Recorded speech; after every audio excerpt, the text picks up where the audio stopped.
Wait, what about this part? Shh. Welcome to TBR, a podcast where two besties read.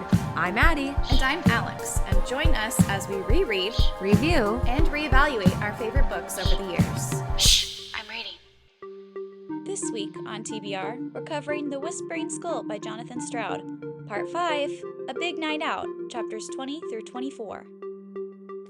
Hey, hello, and welcome to this week's episode of Two Besties Read, or TBR. I'm Alex, and as always, I'm joined by my lovely co-hostess with the mostest, Addi.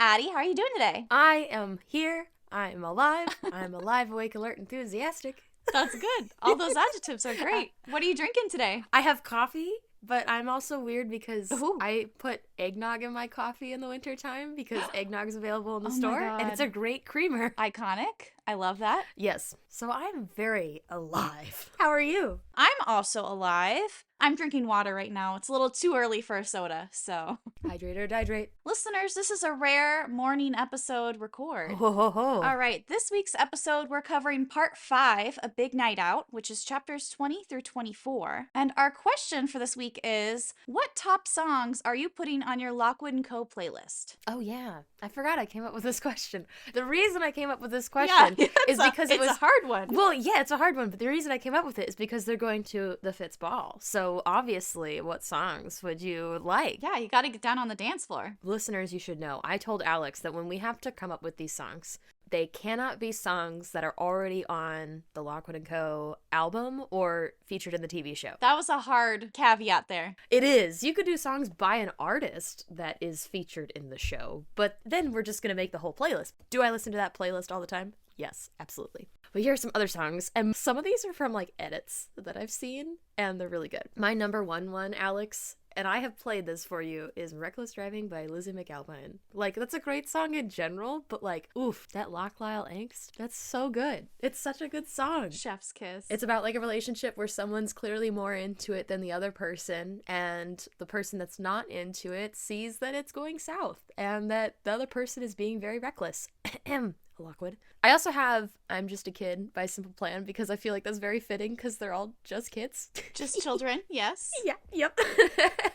Oh, you know this, Alex. You know Catching Fire? Yeah. First of all, catching all the Hunger Games soundtracks, like, for the movies, fire. Absolute fire. Incredible. I don't know. Yes. Thank God for the people that put that together. It was amazing. The one that I don't know why I love this version of the song, it's Everybody Wants to Rule the World, which the original version is still great. It's a bop. But Lorde does, like, a remix of it where it's so much darker. It's dark. It's the same lyrics, but it's like, oh man, this is badass. I love that version, and it very much fits the vibe of Lockwood & Co. Okay, another one was the song Superhero by Loaves. That song is really good, and it's for very much post-book 3 and pre-book 4, so if you don't want spoilers, just skip over this part. But when Lucy leaves, and Lockwood is sad boy about it, and he's in his sad boy era, the lyrics of that song are, I met a superhero, I lost her, I want her back. Mark. And the last one, The Archer by T. Swift, because I have to put a Taylor Swift song in there somewhere, but The Archer is fitting for all of our characters, even when we meet Holly and Kips, about feeling like you are a fraud and that everyone is seeing that you're falling apart inside. I listen to that one a lot. It's so good. Okay, that was a lot. Alex, your turn. Let me just preface, all of my songs that I associate with Lockwood & Co. are just vibe-based, so they're all, like, sad songs. I don't know how else to explain it. I just went through, like, my liked songs that are in my playlist. It's, like, 800 songs long, and just chose songs that I thought were very fitting. So we're starting with Exit Music for a Film by Radiohead. And I don't know if you ever saw that sad edit of the machine that just is cleaning its own oil spill. It's, like, in a museum. Oh, wait, yes. It makes me sad. And I just thought that was basically all the children who are just cleaning up the problem with never actually solving it and just burning themselves out. And it's very sad. So I chose that song. Oh my God. And then I chose I Need Some Sleep by the Eels. I have a lot of music from the Shrek 2 soundtrack, and that is on there because these kids are sleep deprived. You always bring up that they're sleep deprived, so this does not surprise me. And then I have You Can't Take Me by Bryan Adams. It's from the Spirit movie. All of the music in the Spirit movie slaps. Epically. But that song in particular, it makes me think of all of the agents that are just fighting these ghosts and basically are refusing to die and give up from them. So I have that on there. The last three are strictly vibes. I have Everyone Wants to Rule the World by Lorde, just like you. That's a duplicate because it's very fitting with all of the people vying for power in this society. Then I have The Show Must Go On from Moulin Rouge, just because vibes alone, it's sad and the kids have to keep going. And then I have Skyfall from Adele because that song fits exactly the end of this portion of the book where they're jumping off the roof. Oh, Spoiler yes. alert. Very much like James Bond scene from a film. Especially, I think in Skyfall, the music plays as he's jumping into water. But Yeah. I digress. So those are my my music that I associate with Lockwood Co. Which we could talk about this later, but very much like the end of this part feels more like a spy thriller now than like a ghost hunting. Yeah, we're getting a little conspiracy. We're getting a lot more action and danger. It's very exciting. Fancy. So, with that little sneak peek into where we end, let's figure out where we actually start, where we ended in part 4, which was Dead Men Talking, chapter 19. While investigating Bickerstaff's house under the guidance of Skull, Kip's team joins the investigation as well. Ned Shaw starts a fight after demanding Bickerstaff's papers, a clue that Lockwood & Co. found under the floorboards of the upper level of the house, and a brawl between Fitz's team and Lockwood & Co. is interrupted by Wilberforce's ghost, a hauntingly gruesome corpse composed of psychic rat ghosts. While escaping the ghost, Lockwood saves Bobby Vernon as both teams make a hasty retreat from the haunted house, much to the amusement of Skull, who is seen laughing at the end of the chapter. It was very action-packed and scary, our last chapter there. It was. The rats, I still can't. The rats make me can't shiver. breathe. They're gross. I'm also like laughing because I love the movie Ratatouille, so I'm just picturing Oh my like God. Remy like flying There's through actually the air. one rat on top of Wilberforce's corpse, just pulling pulling the the strings. Could you imagine? Oh my Oh my God. god. But yeah, that's exactly where we left off. I can't believe we didn't bring up Ratatouille last episode. That's one of your favorite movies. Opportunity missed, especially since he was eaten by rats. My God. It's a little feast. I can't believe we missed that. What an oversight. Bon appetit. Bon appetit. Oh my God. All these jokes. Oh my god. Oh man. We can't cut this. It's pure comedy gold. Great way to start the episode. All right, so chapter 20. Lucy is immediately like, we gotta get rid of it. And a lot of quick judgments made about the skull in that, well, we can't trust him and he's lying. But his advice was dangerous, but it was true. He did lead them to papers that are helpful. My question is, when she was saying they need to get rid of it, was she referring to the papers themselves because they're dangerous, or was she referring to Skull? Skull. Oh man, I totally misread that. Whoa, you read it the other way? I definitely thought that she was talking about the papers, but that makes a little more sense now that she was talking about the ghost. But Lockwood has to hold Lucy back from the jar, so that's why I was assuming she was talking about the jar. I mean, he was being kind of a little shit about it. He minimalized how scary the ghost was. Yeah. And we find out he was there, and he was the voice that was convincing Bickerstaff to have Wilberforce look in the glass. I know! I will say this all the time, and I know Jonathan Stroud doesn't want to write more about the skull because he likes the era of mystery with the skull, but I want the backstory. What happened with this man? How did he die that now his ghost is so powerful? Where is the rest of his body? I want this information. Book 6. Come on. Please. Book 6. There is one line that made me laugh a little bit. It's when the skull is talking to Lucy and he says, well, I got you the papers and gave you a nice little workout too. And I just in my head was like, could you imagine the skull being your fitness instructor? He'd be like that one that would just tear you down the entire time. I think he'd be crazy effective, but he would kill your self-confidence. He would. You would not get it back, ever. Oh, I thought you were going to stop that sentence as he would kill. And I was like, well, yeah, he would do that Well, too. And you're yeah. like, your self-confidence. I'm like, Oh, well, yeah, that too. Physically, spiritually, he would murder you. All of the above. Yeah, Skull is really sassy. He tells them all to boil their heads, and that's hilarious because that's what George has really been doing to him, is boiling his head. Yeah, he literally in the tub, in the oven, All around. all sorts. Yeah. Poor Skull's been getting it. We do find out that Ned Shaw of the Kips team is standing guard outside the house. Basically, they lost the edge. They know they have this important information because they escaped. Ned Shaw initiated that fight between them to get the papers. They know they have an important piece of information, so now they're just standing outside like losers trying to spy on them. How embarrassing. Yeah, it's really embarrassing. It shows how important the information that Lockwood, George, and Lucy had got is. And also, something I found interesting is Lockwood then, after this, he lays out the facts once more, which again, we've talked about the similarities to classic detective mystery novels such as Agatha Christie or Sherlock Holmes, where your detective lays out all the facts for you and kind of repeats it for the audience so they're up to date with you, essentially. But what I thought was really interesting is how Lockwood is justifying using the skull, in that, yeah, he's dangerous, but we can use him. In a way, I was thinking about it, was like, this is kind of the start of how Lockwood, I think, starts justifying using Lucy, in a way. And he's been using her, I think, subconsciously, not really meaning it in a bad way. Right. But you can see in this moment how he's justifying, like, yeah, the skull's dangerous, but, like, he could be a lot of use to us, and he does know what he's talking about, so maybe we should keep him around. And, like, the only avenue he has to the skull now is through Lucy, so by using the skull, he's also using Lucy for this connection, which is wrong. He is being kind of manipulative in that manner and honestly taking advantage. Yeah. Speaking of manipulative, Joplin. Oh my god, he's weaseling his way in. We find out that these Bickerstaff papers are written in a dead language, so of course they don't want to hand them over to Deepak because then Kips would have an in. They'd have to share that information. So they look to their good old friend Joplin, who is, of course, knowledgeable in all forms of languages. So they're going to invite him over, but in the meantime, there's some crude little graphics on these papers that tell you how to make the bone glass. Oh my god, it's a step-by-step picture guide. It's Pictionary. It is. It's so dark. And I was like, again, this is a middle school book, but still, like, this is dark. Even just reading it, I'm like, if a middle schooler read this, I would be like, what? I did laugh at Lockwood's joke where he's like, well, he doesn't seem to be making any friends. And I was like, oh, Lockwood, Oh, you God. kill me.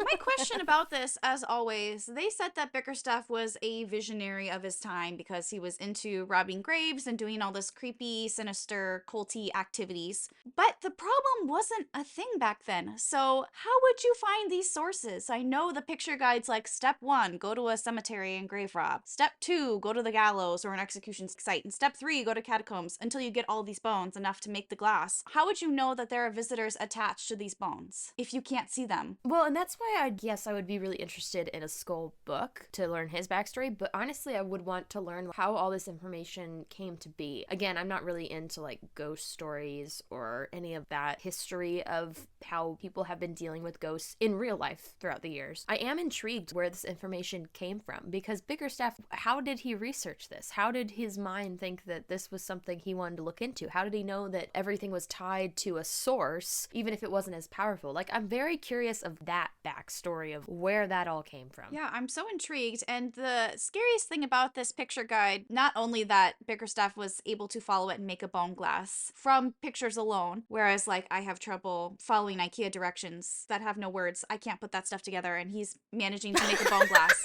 I'm so intrigued. The last picture is all of these skeletons and dead people staring out from the bone glass looking in, and that's how we learned that not only is the bone glass a glass composed of all these bones, but it's a window between worlds. It's a window from our realm to the other side where all these visitors are. And that picture, that last picture is described, is so fucking creepy because it's like the visitors, the ghosts, they're staring back. They're observing. Both sides of the window are staring at each other. Are looking at each other. And are alert. Like, how creepy.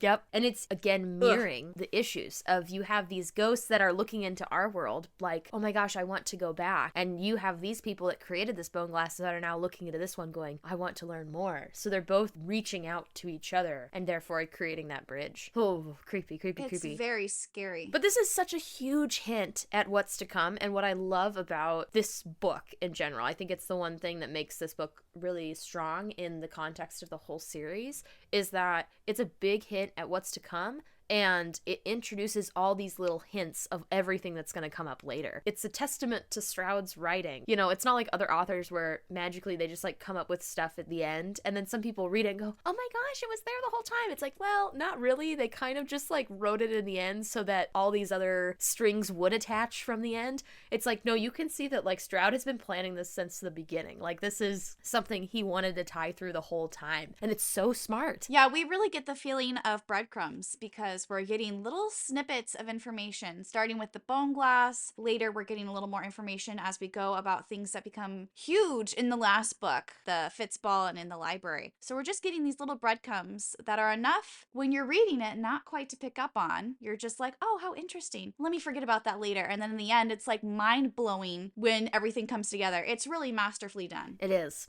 But you know was not masterfully done. They bring up Miss Barrett's tomb again, and we still don't know what happened. Book 6. When are we gonna learn what happened in this tomb? I need to know. I want to know. Yeah, it gets casually mentioned because this case is making them so jumpy. So when Flo comes in the back door and is scratching at the window, they all jump. George ends up fighting a mop because he's so scared. Very Scooby-Doo of him. Yes, so comically Scooby-Doo. But Lucy, before Flo enters in, I think has a little bit of character growth here. She basically tells George, who we know is no stranger to making jokes at people's appearances and making those hard jokes. Lucy pulls him aside and says, hey, don't make any jokes at her expense. She's very offended and will probably kill you, which I thought was kind of character growth for her because we hear her make jokes at people's expense all the time. I know, but I love George's comeback after that. He says, story of my life, and I just died. I was like, wow. Like, once again, George is our kind of friend. I love it. I did get sad because Lucy starts to mention that she is curious where Flo eats and sleeps because Flo walks in and she looks overwhelmed by everything. Yeah, she seems nervous and out of her element and very uncomfortable, and we have to put all these clues together. Flo is walking into someone's house where they stay and work and sleep, and obviously that she sees the thinking cloth, she sees the stocked shelves, they brought out coffee for her, so they have resources there. They have food, they have shelter, and she doesn't have any of those. There's some good insight both on Lucy's character that she's noticing and gives insight to us as readers as to the situation that Flo is in. She doesn't have all these necessities. She doesn't have people to care for her. She's really on her own. She's a solitary creature. Yeah. And once again, it's showing the problems with this entire world in that they're not supporting these kids once they're done being agents or after something traumatic happens. They're basically literally left out to starve. They have to fend for themselves. Also, throwaway line, 7 shades of dirt on Flo. Oh, I know! It comes up again! Breadcrumbs. We're getting breadcrumbs here. Every single time. No, I was gonna say, Flo over the years has learned to defend herself. And I was like, if Flo walks out that front door, she could 100% take Ned. I believe it. Oh, 1,000%. She could take anyone. Ned Shaw would be dead. Also, there was another throwaway line that I'm not sure if I was misinterpreting. Flo is talking about how word got around about Winkman's auction and how quickly stuff is moving there. So she talks to them about it and she mentions that Jack Carver died and she was aware that he died in the house. And she just has this little throwaway line. Died right here in your house, I understand. What is it with you, Lockie? You're going to get a reputation. Is that a double meaning about the deaths in the house? It's gotta be that she knows. And actually, I've seen, like, people are always curious how much Flo knew and how much Kipps knew about Lockwood's background. Did any of them know any of Lockwood's family before they passed away? And that was something I always thought about. You see these throwaway lines where it hints at this history, and that's a reason that, again, Lucy feels very insecure because there's another person that brings this up.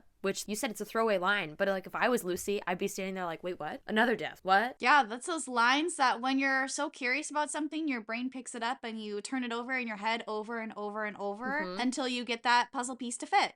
Again, Stroud laying the breadcrumbs for what's to come, and it's so good. So Flo is talking about how she found out that Winkman is selling the blown glass tomorrow night, and she notes that it's very quick. And I like that she provides the 2 reasons she finds that concerning. Either that means he has a buyer lined up or that this bone glass is really bad. She also throws out it killed another one of Winkman's men. So we know it's dangerous at this point. In the modern day, it's killed at least 3 people now. I'm curious how the relic hunter system, getting info to one another, I'm curious how that works, because how easy is it to infiltrate and get in that information? Because in the TV show, it made it seem like there was the one guy working for Deep Rack and he's like, I've been here for years. I haven't seen my family for so long, you know? So it's taken him a while to get into the system. Flo is being younger, and I don't think she's probably been in the relic hunting system for that long, but she's able to get this information clearly from like higher up people. So how easy is it to dedicate yourself to like a relic hunting lifestyle and be able to get that information without people lying to you? Yeah, I'd almost think it'd have to be anonymous. We know in this world they don't really have the same technology that we have in our modern day society. They do a lot of printed communications through the anonymous notes that Flo had posted in the Relic Man haunt. You know, she posted it on that board. That's how Carver eventually found them very quickly. And there's a lot of communication in papers. That's how Lockwood gets his gossip magazines and all of these stories get printed. So it almost has to be one of those anonymous communications that gets posted somewhere that just gets passed around by relic men. I'm sure it's word of mouth as well, but a lot of them don't seem to associate with each other, especially passive ones like Flo, who are more solitary and aren't as aggressive and cutthroat as the other ones. Well, yeah, and I mean, we had mentioned it in a previous episode that you were surprised how quickly Jack Carver responded and showed up at Lockwood Co. And that's why I got curious again. I was like, that is true. Like, how does this system work? Because it clearly works very fast. But then again, there's a lot of trust. Yeah, are there carrier pigeons, perhaps, that are flowing around, sending messages? Little birds, little rats running around. Oh my god. Ratatouille strikes again. Okay, so Flo, she's still there, but then Lockwood says that they have a busy night because they also have to go to the Fitz ball at the same night that Winkman's is happening. So a double feature. It's gonna be a night to remember. Big fun. All right. Oh god. So chapter 21 starts with a situation that a lot of people have found themselves in. It's Lucy trying to figure out what exactly to wear and what is cocktail attire. I never know every time. I actually was talking to someone about this the other day because we had a holiday party, and I was like, what do I wear? And they're like, well, just dress fancier and then it's fine because you will always know when you're underdressed. When you're overdressed, then you will have set the bar for everyone. Always better to be overdressed than underdressed. Side note, this is a big side note. I am always, whenever I go somewhere, I'm like, okay, this is a determining factor. Will there be a dance floor? Like, do I have to look nice just to stand there, or can I dance? Because I am the person, surprise, surprise, I love a good dance floor. So I have to be able to wear a dress I can dance in. For example, I was in a wedding once, and the dress was cute if I just had to stand there. It did not work in many ways, shape, and forms for dancing, and it was terrible. I may have accidentally flashed some people on the dance floor to the point I just had to wear a t-shirt over it because it didn't work. So then the next wedding I was at, I was like, oh, I'll buy my own dress this time. It's great. Nah, I think I flashed them all the other way. So just not great any way, shape, or form. So I just now stick with my cocktail dress because I cannot go wrong with that one.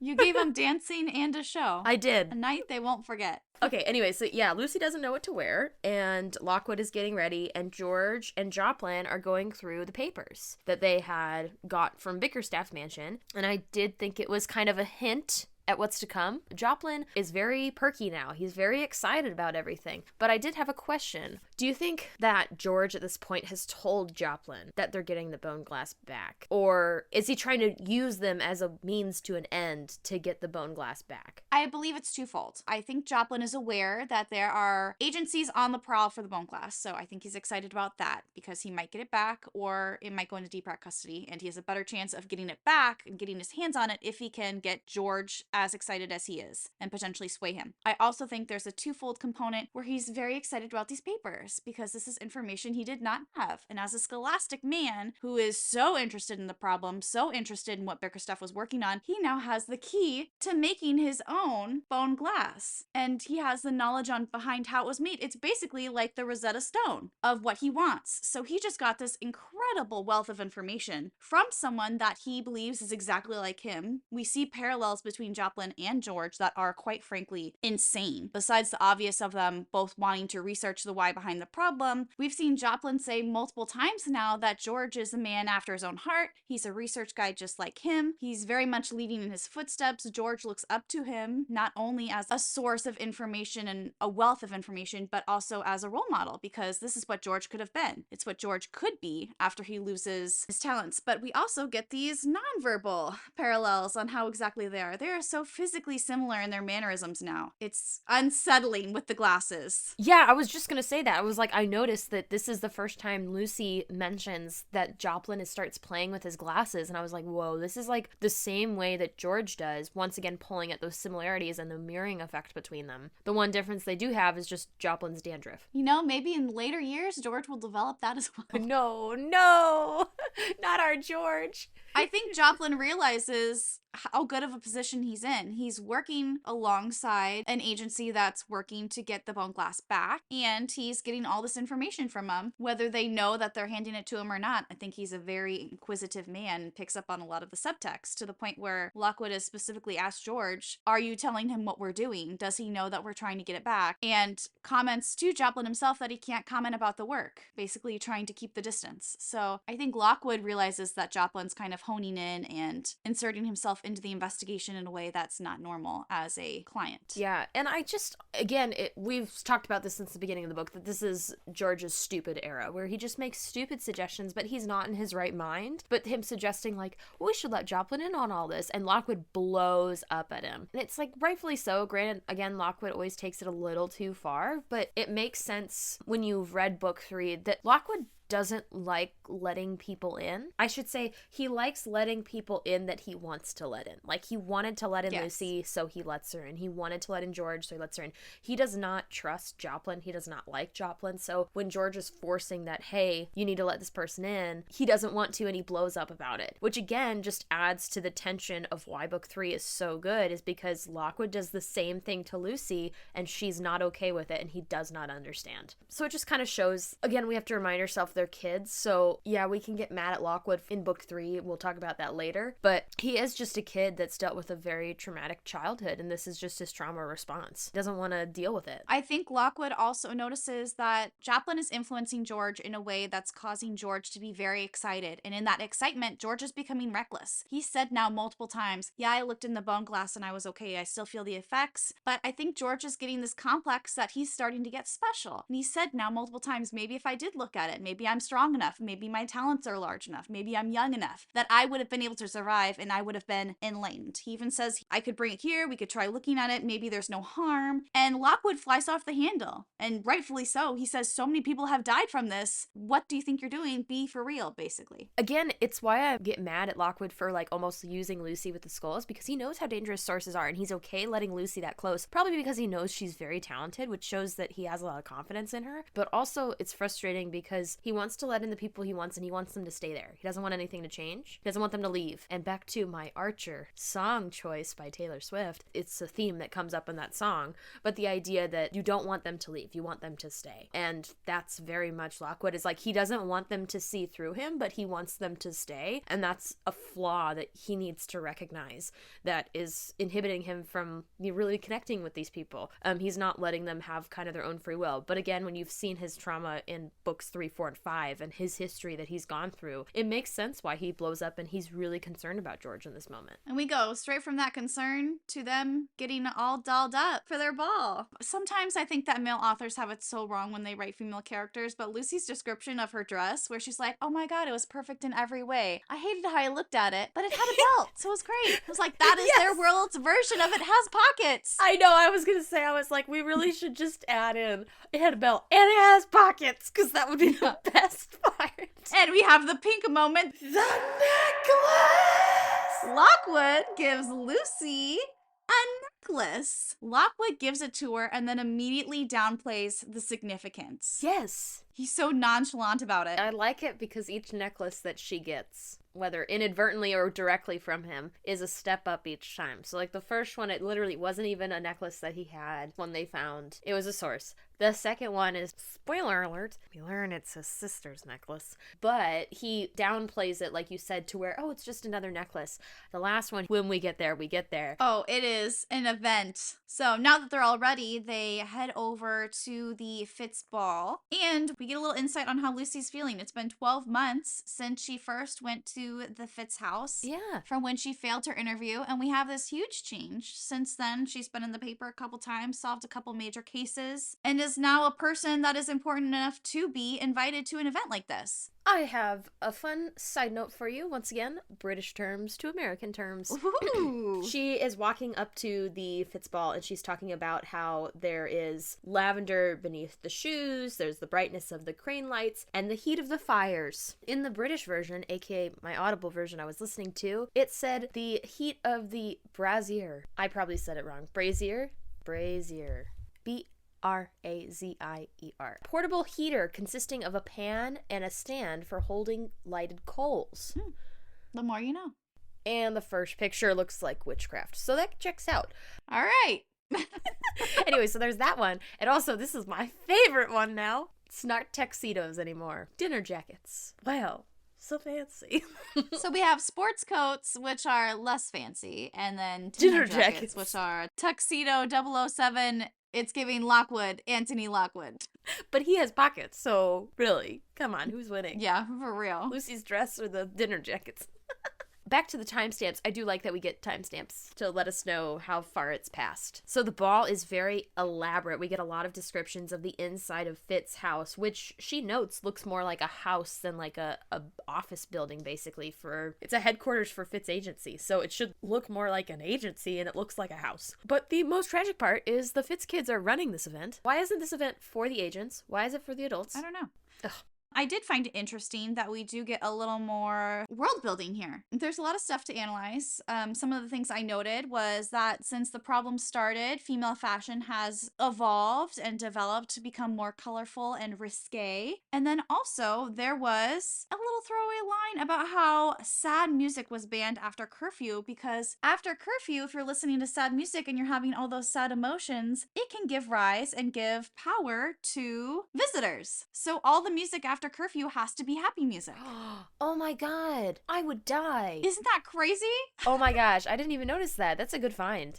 I thought it was interesting that all the art is of ghosts that they have taken down, and then they have one statue of the first kid to die. And it just shows that there's like no recognition to these children that have died. It's all these other ghosts, the powerful things they have taken down, not honoring the victims, the true victims, you know? I don't think there'd be enough wall space for those victims. So many kids have died. Hold on. Okay, sorry, I know we're skipping ahead, but I have to bring this up because it is brought up. Okay, so they meet Marissa Fitz and blah, blah, blah, but then they end up going down this hallway. And it's a hallway that no one is in for the party. It's shut off. And George is like, oh, no one's paying attention. Let's go. No one's paying attention. And then they go down this hall immediately into the Hall of the Fallen that none of the adults can see at the party, as if they're literally shutting away the children that have died because they don't want to mention it. And it's hidden and no one's paying attention to it. Wow. Look at all those metaphors in there. Well, Addi, nothing says party like eating hors d'oeuvres around pictures of fallen heroes. I know. Well, I'm just saying they maybe should feel bad about what they're doing, but that's just me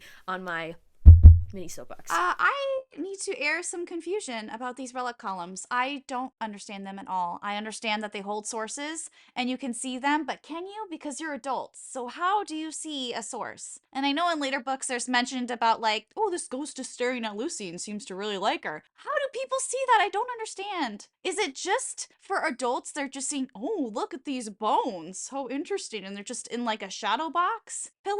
Whereas the kids are like, oh, there's a source and a ghost. I really don't understand the appeal of them. Maybe I'm confused.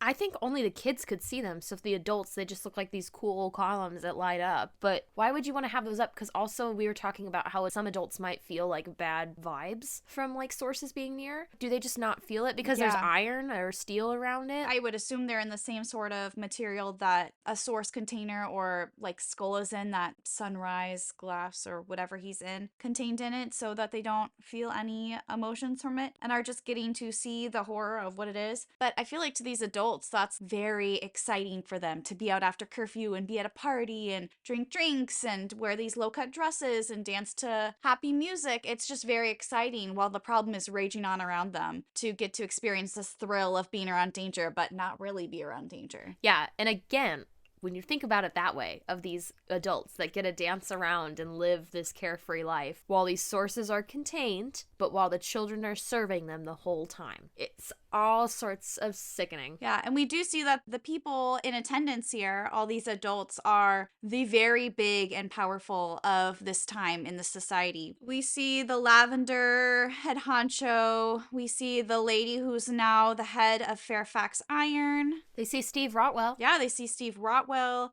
And then obviously the host we see is Penelope Fitz. Yeah, so they run into Penelope Fitz, which I want to sit and talk about. Everything about this woman just screams shady, and like it should be a hint at the beginning of what's going on, but just breadcrumbs. We're getting crumbs. This is just a whole slab of bread thrown on the ground, woman. This is a loaf, okay? Yeah, this is a loaf. This is half of the bakery. The mentions of silver with this lady over and over again. Literally everything she's wearing is silver. She has a silver elevator, silver shoes, silver dress, silver bracelet, silver choker. Yeah. And they're talking about the silver gray dress that shimmered, and then she just like almost seemed to like float across the ground. She had silver bracelets and a silver choker. And also they keep mentioning like how slim she is and slender her arms are. Again, if you think of like Ghost, I guess in my mind I'm always picturing like these, long wisps of something just like floating. This is it. This is mm-hmm. Yeah. And Lucy even says how she feels this person looks like scarcely older than her, but she has dark, sobering eyes with long established power. Ooh, I underlined that so hard. This is a very powerful person. When I reread this the first time, when we kind of first had the idea of like, oh my gosh, we should do a podcast or something about this, I had underlined this and was like, oh my God, this is a freaking loaf of bread. He's just chucking it at my face. Thank you, Stroud. I'm dumb. I should have seen this from the beginning. But man, that is good. Like that is, come on, come on.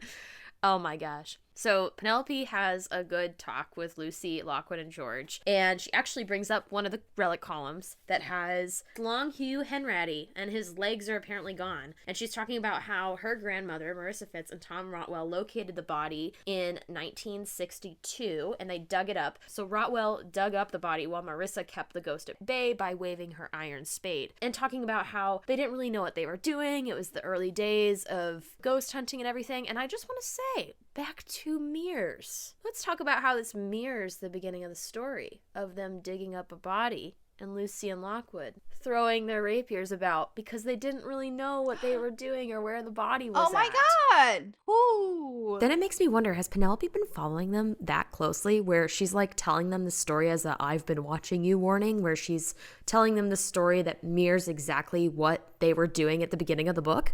Yeah, I don't know how closely she's been watching, but obviously she kept an eye on them since they found the body of her good childhood friend Sam in the Coombe Carey Hall case. That was really their end to her. And she does seem to be interested in them, and we know that she pays very close attention to them in the future. We also have to remember that there's that weird symbol that Fairfax had, and that Fairfax might have been part of this mysterious society that's coming up. Penelope 100% knew what was going on in that mansion and what Fairfax was doing in that mansion. So you bet your ass when all of a sudden this mansion that she probably did not know how to fix and this motley crew somehow figures out how to solve the problem, and they probably have seen all this information, you can bet your ass she's watching them like a hawk because she's nervous they're going to figure something out. That's the only reason I'm like, Oh, yeah. So we know that these two major players, Fairfax Iron and Penelope Fitz, are now connected. So we're getting a big conspiracy theory here. Again, these breadcrumbs tying everything together for now. So it's really, does she know that they know? Do they know what she knows? It's very much each other feeling each other out. It's kind of curious. So after they're done meeting her, Lockwood's like, wow, she was a lot nicer than expected. And then Lucy's like, she's all right. And then George says, nah, she's not as friendly. Like it just like immediately goes downhill. And it's almost like we're going to see in the next few books where we're like, oh, she's not that bad. And then the next few books, it's like, oh, she's all right. And then it turns into, no, don't like her,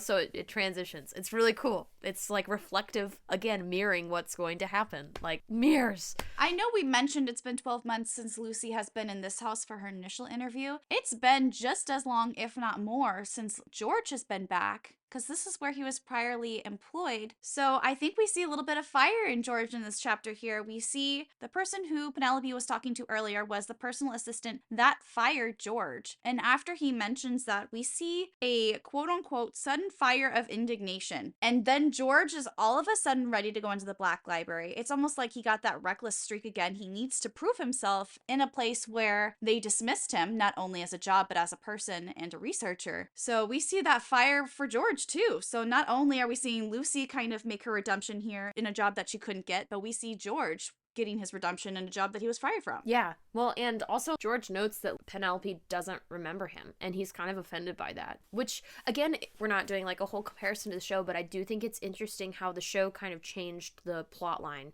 for this portion a lot, you know, compared to the book. In that this book, it was interesting because it really shows how George is becoming more reckless, and especially in this instance where he's not, like, he has felt this entire book like people aren't paying attention, they're not taking him seriously, they're not noticing him, and it keeps happening. And like, this is just showing how much he'll go. Like, he's just pushed well, she didn't remember me, okay, now we're gonna steal this. And it's just showing like how far he's really gonna go. Whereas in the TV show, it's mainly just really pushing into that Lucy and Lockwood aren't paying attention to him and aren't listening to him. Yeah, it's more the loneliness of George is driving him in the TV show, whereas it's his own desire to prove himself and become enlightened and show that he is a force to be reckoned with that is urging him in this book. Which I think both pull at similar themes, and I think the TV show did a great job. I'm not saying it's bad. I'm not saying the book is bad either. I like both of them. I just think it's interesting how you can get to the same point with George, but they worked it different ways, and they both worked great. Yeah, and I like that in both the TV show and the book, it makes sense for his character. We see that he's lonely and feeling left out in the book, and we see that in the TV show he also wants to learn more and dive into the problem. So they're just choosing to focus a little bit more on different aspects of his character, but those are aspects that are both central to his character. Yep. So we're moving on to chapter 22, where they break into the Black Library. Hoo-hoo. Brief mention, they mentioned that the Fitz logo is a silver unicorn. Not shady at all. Come on. Did you notice that Penelope had a silver elevator compared to the gold ones for everyone else? I'm just saying, something is shady. And maybe, you know, gold is first place and silver second place. Just saying, there's something there we can discuss later. We see George leading the charge here in the library. He seems a little bit more nervous compared to when he's more in his element in the public libraries. Perhaps this could be because there's a lot at stake if they get caught, or perhaps he is feeling a little displaced here in a library where he was never granted access. I do think it's funny, though, that now that George is in charge, like, usually when Lockwood and Lucy are leading the charge, they're like, George, stop messing around, you know, and because George is just like, ooh, this and this. And it is flipped. And I just like that Lucy and Lockwood are like, but Mom, pickled lungs. He's asking them to be serious. Like, stop, we need to pay attention, get this book and get out. So they find where the book is, and right as they're about to get it, there's a rattling of a lock in the door, and guess who enters but our good friend Penelope Fitz, the one person they do not want to find them. Yes. And there's so much in this chapter that hints at later's books. Like, so much fishy conversations, so many metaphors being thrown around. It's just, oh my gosh. So Penelope is talking to this man, and I think his name is Gabriel. That's what we figure out. Yes. And he's saying that some group, they're not pleased with her. They feel like she could be doing more. And she's like, I'm not their nursemaid. And she ends up giving him a box. And Lucy and Lockwood and George are all like hiding somewhere in this room so they don't get caught. And Lucy's like trying to move her rapier out of the way. But the one metaphor I thought was so interesting, Alex, and I couldn't stop thinking about it. Okay, Lockwood is like mouthing to Lucy like, my glass, because he left his glass on the table where she is like taking this box from to give to Gabriel. And Lucy's watching as like, she's like, it's right there, but she's not looking at, she's just missed it. Like, she could look and see it, but she's choosing not to and to look at something else. Let's just talk of the metaphor, the bone glass. The bone glass is right there. Penelope could look at the bone glass. She should be looking at the bone glass, like wanting to get it. But she's clearly looking at something else that has deeper meaning that no one knows about. And the glass is there. Everyone can see it. It's out for the grab. Someone could take it. She could take it. It's right there. But she's choosing not to. Why wouldn't she take the glass? Ooh. Tell me I'm wrong. There's some metaphors there with that glass in the room. Interesting. Like the metaphor there, yeah. That's sparkling. It's like very obvious to everyone but her because she's just not paying attention to it. Kind of how you can be oblivious to something that's right in front of your face. Oh, so interesting. Just like they might be being oblivious to something as far as Penelope's concerned. Yeah. There's a couple of conversation tidbits about the secret society. They find that Penelope is their inspiration, so she plays a role with that. She does talk about how her grandmother collected many a thing with psychic charge and sources attached, and how some of them have been immensely useful over the years. Now, what use would she have for items that are psychically charged? Interesting. Yeah, guess we'll find out later. Gee, I wonder. She does give a box to him that has this logo on it that they notice it's the same exact logo. It's a liar. Again. Oh, I like that Lucy brings it up again, that she's like, this is showing up again. But she doesn't tell Lockwood and George, does she? I don't think just yet. Whatever was in the box, Penelope says it's been repaired, it's been tested, it works great, and that she hopes the Orpheus Society makes good use of it. So this is the first name drop we get of that secret society that is flittering around in the background, associating with the liar symbol. So it's a secret society, ooh, that she is the inspiration for. Breadcrumbs there of some deep stuff in the background. Also, I have a question for you. So Gabriel leaves the room and then Penelope like hangs around for a minute. Do you think she knows they're there? I feel like she knows they're there. See, I don't think so. I think she just has her mind on other things. Because the TV show, she obviously doesn't know, but the Golden Blade does. Yeah. Moving on. Okay, so then they join the party again. And biggest mystery, I need to figure out, Alex, a very serious question. What cocktail does Barnes have? Because that sounds fantastic. Oh, it's gotta be like a cranberry vodka. Cosmopolitan. Some stereotypical girly frou-frou drink that I love those drinks. I love a fruity little cocktail. And good for him. I did like that they noted how out of place he looked, not only with the pink drink and standing by the very bougie unicorn chocolate fountain, which I'm intrigued by, but he is standing on the fringes of the event, not in the middle. So it seems like he's almost as out of place as they are. Yeah, and the rest of the kids. This is not something that he loves. Yeah, and I like it because it's good to show a little bit that Barnes is annoying at times and he seems a little gruff and that he's one of the adults. But he actually connects with the kids, I think, a lot more than we give him credit for. This shows so much about his character without him having any dialogue. He's just standing on the outside of the room. He's not associating with the bigwigs. He's not schmoozing or ass-kissing or trying to get influence. He's just very much an outsider sitting on the fringes observing, which is what our team is doing. And he's trying to solve the problem. He's like literally trying to find the solution, not just, like we've said, not trying to patch up all these little holes. He's trying to find the big hole. That was a terrible way to say that, but you know what I mean. It's the hole in the donut, in the center of the donut hole is another hole. He asked Lockwood, Lucy, and George what the papers were that they got because someone snitched that they had gotten these papers, and he is all sorts of interested in what they mean. Someone, Kips, snitched. Yeah, Kips, who's like following them. So they have to basically say, we gotta go home right now. George is gonna turn into a pumpkin. Oh my gosh, that was so funny. Also, Kips is cheating. Yeah, Kips is cheating. Come on. Kips is being devious. Yes. He's following them. He's being a little underhanded. He's cheating. Not only was his team outright spying on Portland Row, but now he is following them, and we get the greatest cab chase of all time. Oh, we do. The cab driver is hilarious. I like how Lockwood's like, oh, this guy's following us in a van. He's like, oh my gosh, are you fugitives? He's like, no, we're agents. He's like, well, are the police tailing you? He's like, no, another agent. He's like, I need you to lose him. Here's like $50. He is committed. For $50, there is nothing he would not do. Oh my gosh, he's a bro. He offers to crash into the car. He offers to crash the car and basically take care of Kips. Like, this is turning into a spy thriller. Oh my god. Oh god. I love it. You gotta have a car scene chase in any action movie.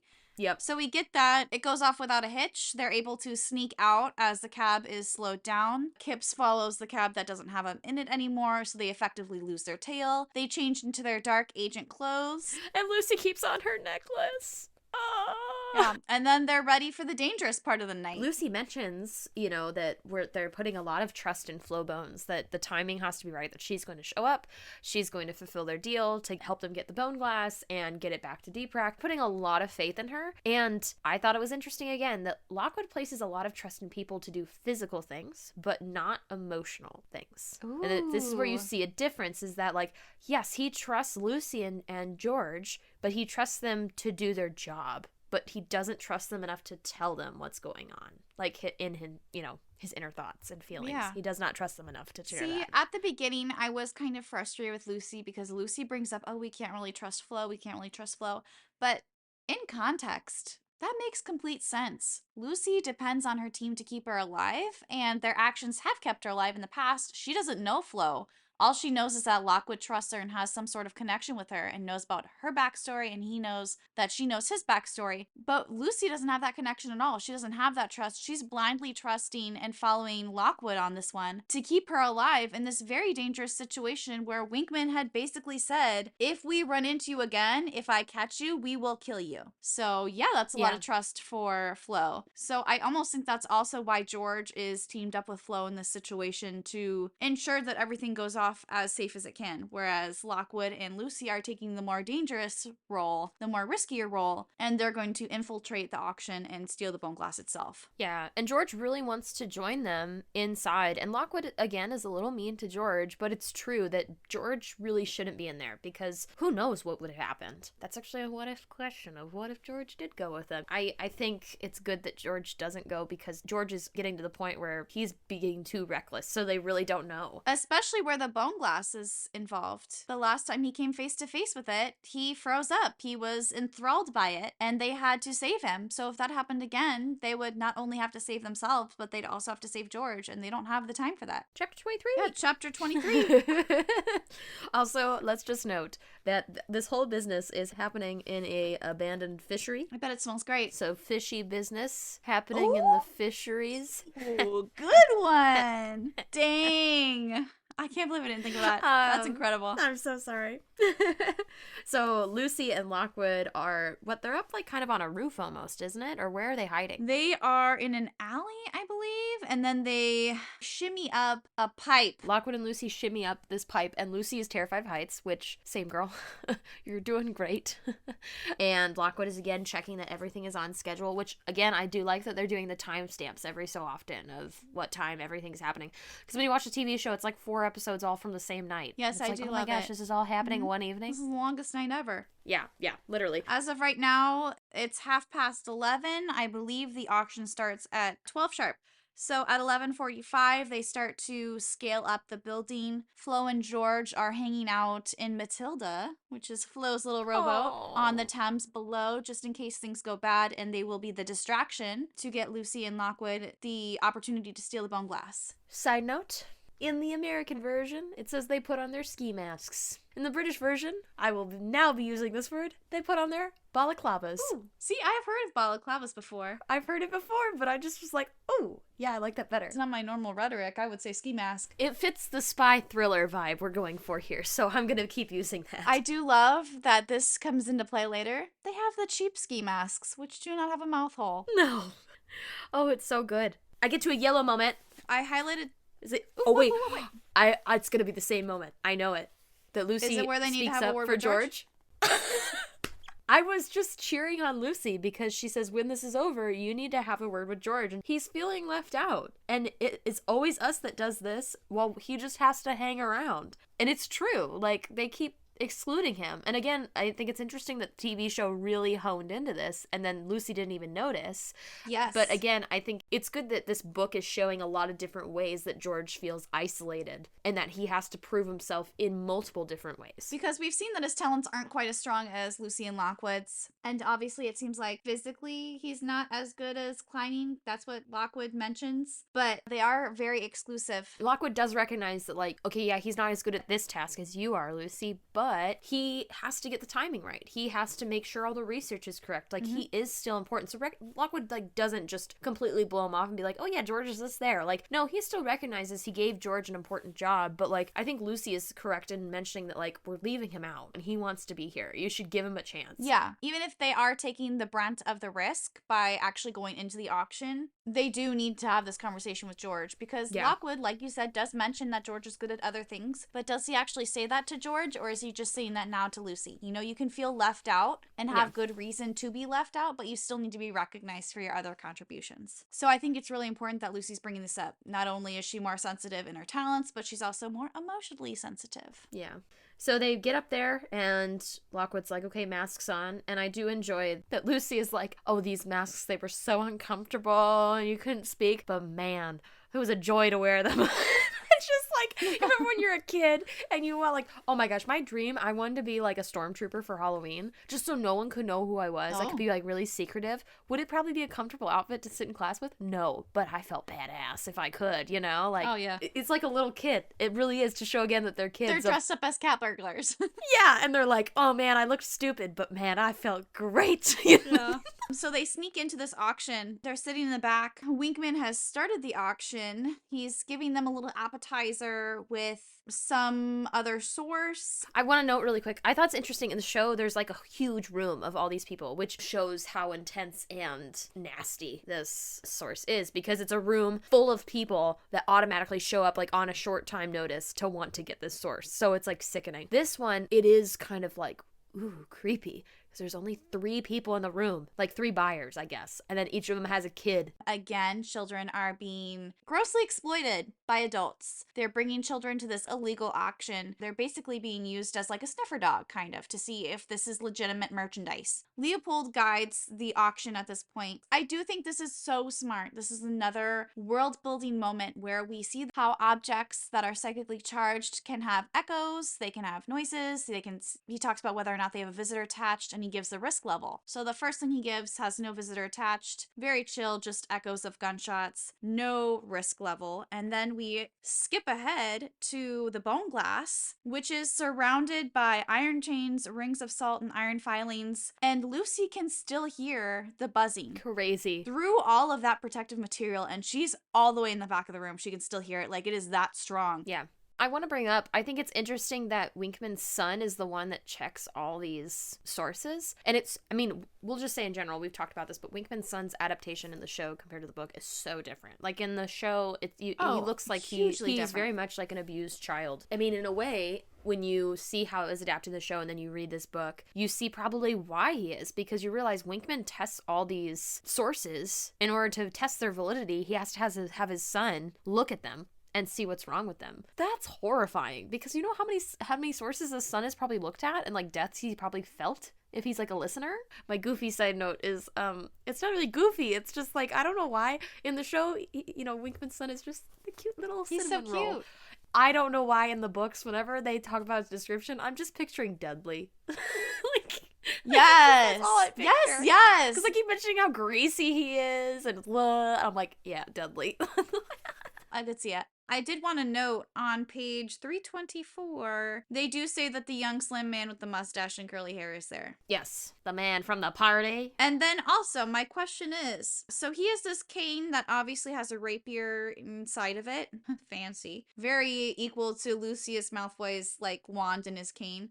Why does he have a kid with him if he can see the phantasm later and fends it off? I'm curious about... What, does he still have a little talent? Yeah, I want to know, like, adults and their talents. I'm very curious what they can see, what they can't see, because it doesn't make sense. This is the first time Lucy really sees the bone glass, and she kind of seems unimpressed by it. It looks creepy, but she's almost just like, that's it? That's what everyone's, like, fighting about? And it is, like, kind of like, oh my gosh, like, that's what this whole mess is about, is this one thing. There's a whole paragraph on how it's killed people, everyone's searching for it. People have been murdered for it. People have died for it. It promises strange and terrible things. She looked at it, and the blackness has been imprinted on her mind, but now that she sees it in person, it just seems so very small. So, you can't judge a mirror by its backside, I guess, because it is flipped around. I thought it was kind of weird that everyone's like, let us see it. Let us see the mirror. It was like, okay. Oh, yeah. I was like, this idiot, like, show me the other side. I'm like, what?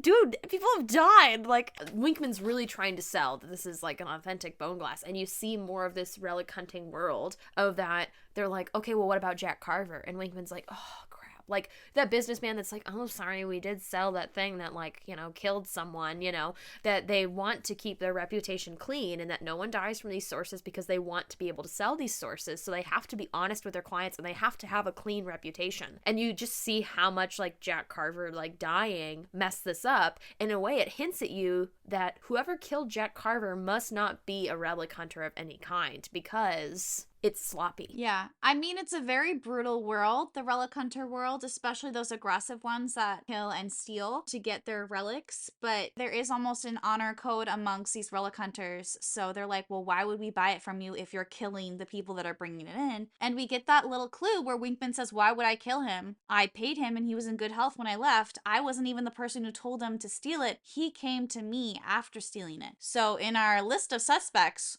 I would not consider Winkman a suspect anymore. He had no motive. I did want to note that he talks about all the side effects of, you know, what it gives off. And he talks about it gives off psychic disturbances, much anger and agitation, and it provides disorientation as a result. Let's just talk about George. He's been very angry lately. He's been very agitated. And he's been very disoriented. And so it's kind of funny. Like, you see, like, again, it's mirroring what George is feeling of how you can see how it has affected him. Yes.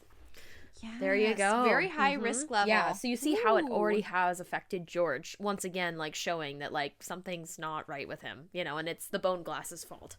And we finally figure out about those sticks in the picture, that they were a stand for the bones. Yeah, another little clue on our suspect list. Yeah, Scooby-Dooby-Doos have figured out a clue. Okay, I highlighted this yellow because I thought it was very important. Lucy mentions after they hear, like, oh, the sticks go into the base, they assumed it was a way to prop it up and be viewable. Lockwood gives an exclamation and says, that's it. Remember those sticks I saw? I was right. They were a stand. And then he goes on to say, Winkman doesn't have it then. And it says, of course he doesn't. Jack Carver didn't take the sticks. Someone else did after the photo was taken. Then stares at Lucy and says, well, it's obvious who it was. And Lucy just says, that's how Lockwood is sometimes. He throws out these tidbits of information at the most inappropriate times. And this is what we saw in the Screaming Staircase, where it was like, Lockwood all of a sudden's like, oh my God, I know. And it's like, well, tell us. Yeah. And this is the worst place for this to happen. Yes. If you know who the bad guy is, just flat out fucking say it. Yeah. Like, why would you not? Why would you not just say it there? Yes. You're having a I conversation. agree. Yes. I Oh my hate when God. there's something you're not getting and someone's like, well, don't you know? It's so obvious. It's like, well, Oh my obviously God. I don't know. Just tell me. It's like whenever Velma is like, oh, we know who our person is. And then it cuts to black and I'm like, no, I don't know who it is, Velma. Please explain it to me. Like, Can we spell it out, please? like, I highly doubt she tells Scooby and Shaggy. She just moves on and is like, I'm telling Daphne and Fred. Every that's it. time I think they're like, what? Who? All right. Enough talking. They want to start the bids. And then an explosion gets thrown through the window. And then chapter 24, just mass chaos. Like magnesium flares everywhere, spirits everywhere. It's insane. A scene of carnage and confusion. And there's just a lot of action at the beginning of this. Once again, it is Lucy's job to maintain the distraction, while Lockwood's job is to steal the mirror. Why? Because that went so well the first time at Winkman's. Yep. That's what I'm saying. Lockwood steals the bone glass, and then unfortunately, right as they think they're about to get away, it turns out they brought rapiers to a gunfight. Winkman and his cronies surround him, basically says, we're gonna find out who you are, we're gonna kill you. I'm going to say, finally, someone brings a gun somewhere in this novel. Yeah, exactly. And it was brought up in the TV show, too. But again, what's the history of weapons in this world? Clearly, they just stopped moving that way, you know, and just were like, rapiers. That's the weapon of choice now. Yeah, I mean, like, I guess a gun is a great thing to kill a living person, but it's not that effective against visitors. Even if you have old-timey iron bullets, you know, it's just gonna pop a hole in them and they're gonna come back. But unfortunately, everyone has a gun except for Lockwood and Lucy, and Lockwood's like, psst, trying to tell Lucy what to do with his little mask on. He's like, she's like, what? And he finally rips it off, and he's like, throw the flare. Oh my gosh, it's like the teacher. If this was a comic. It's like Peanuts, where it's Yeah, like, I was just gonna say, if this was an animation, it'd be the teacher going, like, that's Lockwood. So Lucy, like, all of a sudden is like, what? Throws the flare. Perfect aim. The masks are not helpful. I will say it's very smart that they're using sources to defend themselves because the adults can't see them, allegedly. So they release the phantasm. They use that as a distraction to get away. This was stressful. They basically run upstairs, being followed by Winkman and his associates. They realize they walked onto the wrong floor, and so then to get to the pipe, it's too far down. So then they end up just going to the roof because then they're just gonna figure it out from there. And Lucy keeps mentioning this over and over again when she climbed the pipe, and now when she's just like in this moment throwing sources, she says that it's when you don't think that things are easier. And I'm like, yeah, that's really true. Like, you've mentioned it twice now. Like, your impulse, your adrenaline kicks in, your fight or flight, that kicks in. And Lucy makes some smart decisions when she's like in the heat of the moment. Oh yeah, I forgot to say, Lockwood gets rid of the package. He throws it to George, which I think is very risky because it is literally a glass. It is very risky, one, to throw it to George, but also just to throw it out there and hope it makes it. Yeah, high stakes game of catch. Oh my gosh, if I was George, they would fail the mission. I would not be able to catch it. Oh god, I would drop it. Butterfingers. This is why, Alex, our jobs in Lockwood & Co. are, I'm knitting, and you are there for the puns. This is why. This is why. Cardio's not our strong suits. No. They initiate Plan H, which basically is you're all on your own. So George and Flo get away. Lucy jumps onto the roof. Lockwood gets into a kerfuffle with someone and throws him out the window. They both end up on the roof safe from Winkman, and they think that they're safe until... Wait, no, we have to go back. What did I skip? You missed an adorable, awkward teenage moment. They get up there and they finally have that moment where they get to relax in the midst of danger and actually see the beauty of the city. And then they do the so, and I go, ah! And then the moment is ruined by the blonde I thought you were going man. to say the moment is ruined by his balaclava. I mean... It's could his be that biggest too. enemy in this chapter. That mask really gets in the way of some smooching. It's the biggest enemy for him. I love this interaction between the blonde guy, who we don't know his name yet. I highlighted it. It's so I highlighted good. it all green. I think it's so funny. He's so good with the comebacks. He's like, well, you can just give it to me now. Win-win. And then the mask is in the way, so Lockwood pulls it up a little. He's like, oh, I won't kill you. I promise I'll let you go. It's a win-win for all of us. I like where Lockwood's like, oh, that's a good offer. Very amusing. I wish I could agree, but I don't have it. And he's like, well, where is it? He goes, oh, I threw it in the river. And then I know what you're going to say, because I know we have both talked about this. This is some of the best writing in the series for me. The end of this chapter. Oh, yes. Like, also, huge callbacks to book 1. I was going to say also huge foreshadowing for books 4 and 5. There's so many hints. The end of the book, basically, they have nowhere to go. They can fight this young man who seems to be pretty okay with handling a rapier. We saw him fight against the phantasm earlier. Or they can jump, and they grab each other's hands and jump. I have so much to say about this, because in the first book, we saw Lockwood telling Lucy they had to jump. Lucy didn't want to because she couldn't see where they were going. Lockwood basically said they had to. He tried to grab her hand. They fell. Lucy didn't trust Lockwood in that moment. Now we move to this book. Lockwood says, we need to jump. Lucy, scared of heights, doesn't want to. Lockwood says, Flo knows the river. It's deep. We have to do this. Lucy willingly grabs his hand. They run together. She trusts him. She trusts his trust in Flo. Huge differences here. She's actively choosing to jump instead of falling. You know what I just realized? When she jumps, when Lucy jumps, she's like, I don't want to do this. And he's like, I'm sorry, it'll be the last time. She's like, okay. And then they jump, okay? And they jump in the first book. And they also jump when? Oh, they jump in book 5. She has to jump from something tall she doesn't want to do. What else happens in book 5 that has to do with something around a neck, like a necklace? Every time she receives a necklace, she seems to jump and trust Lockwood in some way, shape, or form. Oh my god!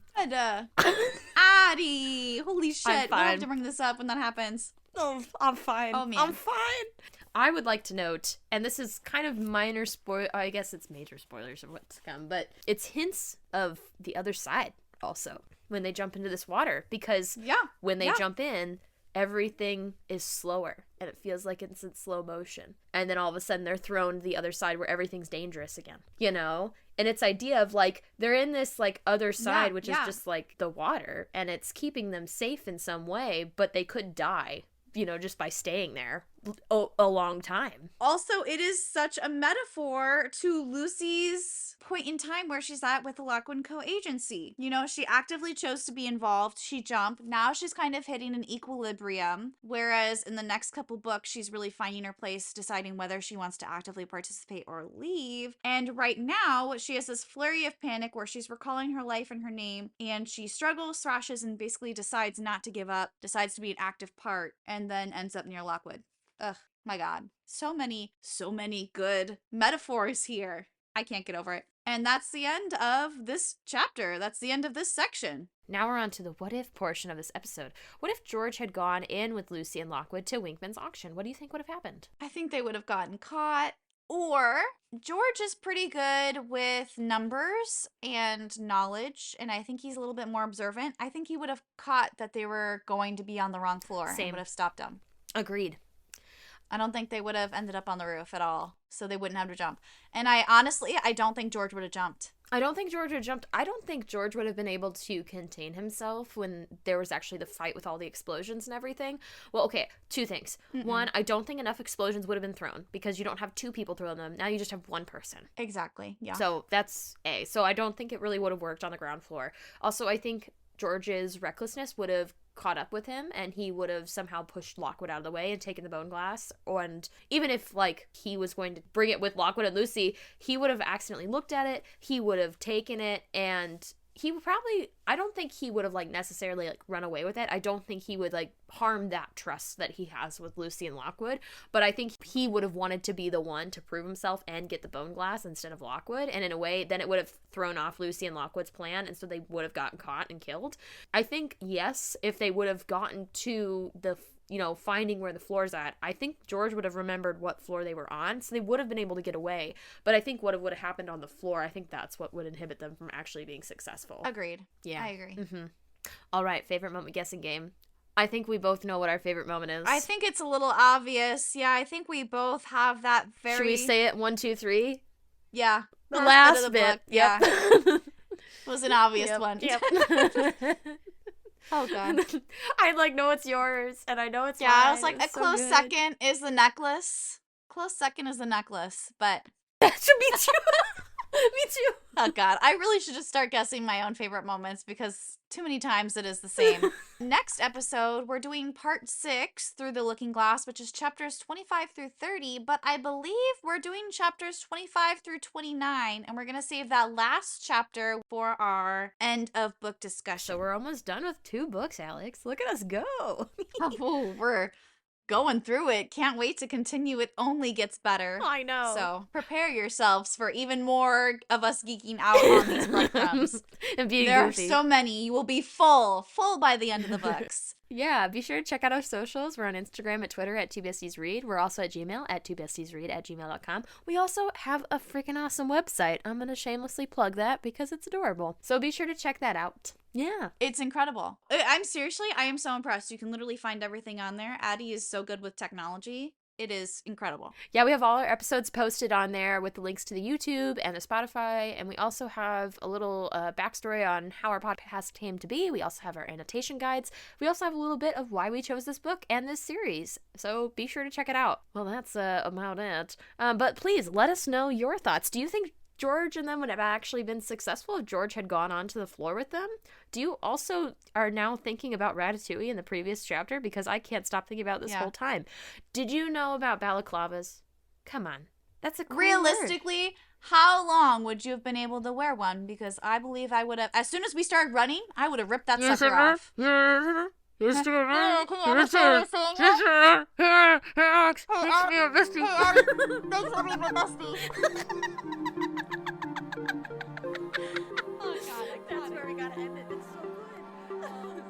Thanks for listening to TBR. Be sure to follow us on the socials at 2bestiesread. Got any suggestions for the other series we should look at? Email us at twobestiesread@gmail.com. Join us next week as we read